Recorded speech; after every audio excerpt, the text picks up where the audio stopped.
So we are done with the functionality of private chat, but before you move ahead, before we write some another functionality, we have a problem in our application. So when we are running this application, after a while, it gets really slow and starts to lag a lot. It becomes unresponsive, and I'll tell you why that is happening. So here I have three different instances of our project opened on three different browsers with three users logged in. So these users interact with each other, right? So every time they interact, the user or this browser is sending a request to the server and it's communicating back and forth. Now what is happening is that every client, every user that is logged in is continuously sending requests back and forth to maintain its real-time functionality. So we have three different users connecting to three different browsers, all sending requests almost or maybe every second or so.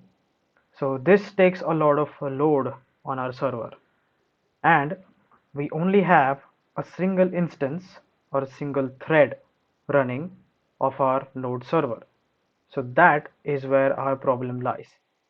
We only have a single instance of node running here. So to fix this,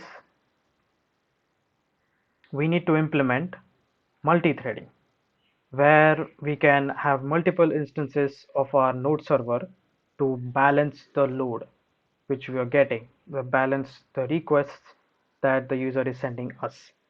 So you may have heard of load balancing. If not, you can just quick Google search it and you can have the basic understanding of how it works. This is basically the same concept we are going to implement. So how can we implement load balancing or multi-threading in our application over here? So Node.js offers something called as cluster. So we're going to use cluster to tackle this problem. So here let's quick search cluster in Node.js and we can see https node.org first link itself. Here we get the documentation, and if I click on this table content cluster, we get a definition for what cluster is. So I'll quickly explain it. If you guys want, I'll put this link in the description.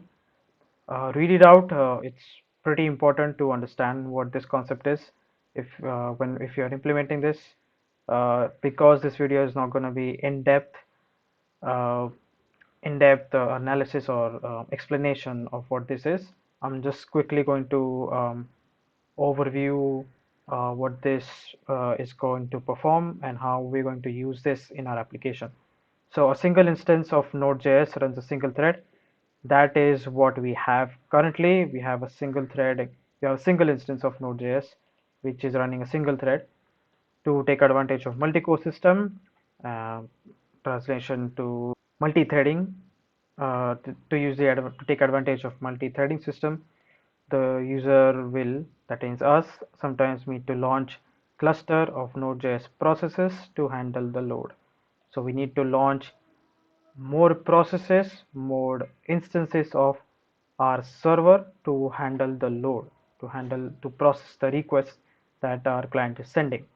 So cluster allows easy creation of child processes.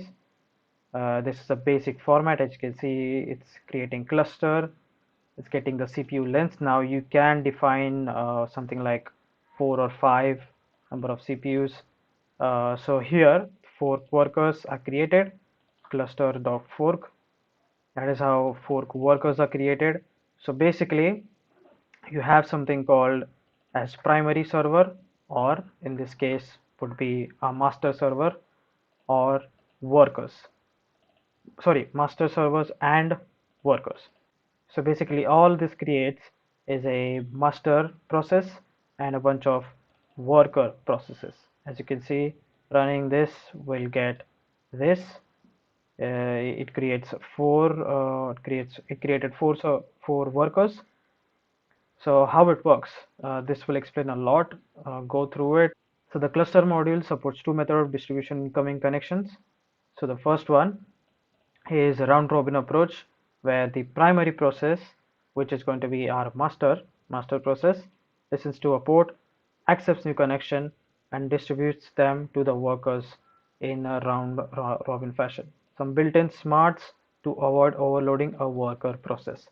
So basically, our 3596 port is open to having primary communications. So whatever user is sending, whatever requests user is sending, it's going to get hit over here, and this is going to basically pass to a bunch of workers, whichever is available, and node automatically decides which worker is having much load, which worker is having less load, or depending on that, it automatically assigns a request to that worker. So that worker will do the processing and then send it back to the master. Then master will send it back to our client, whatever the response is. So the second approach is where the primary process creates the listen socket and sends it to the interested workers. This is ideally not a great approach. The workers then accept incoming connections directly. So this is not an ideal approach, as you can see in the second line. They said second approach in theory gives the best performance, but in practice, however, distribution tends to be very unbalanced. So yeah, you can go through all of these methods, these events, one by one if you guys are interested. We're going to be working with some of them, not a lot. We're going to implement this in the next video when it comes around. Oh, so we're going to create a master process and a bunch of worker processes to handle our request loads. So that's it for this video. I hope you guys understood whatever I explained. If not, just go through documentation or look at load balancing, how it works, and look at cluster as well. Read the documentation. Reading the documentation is very important. I'll see you guys in the next video. We'll implement cluster in our Node.js application on our server side. So a bunch of next few videos are going to be on the server side only. Also, before ending this video, I'm quickly going to say that we're going to implement Redis as well. We're going to implement a Redis database into our system. We're not going to be using Mongo or SQL or anything like that. Not anything fancy.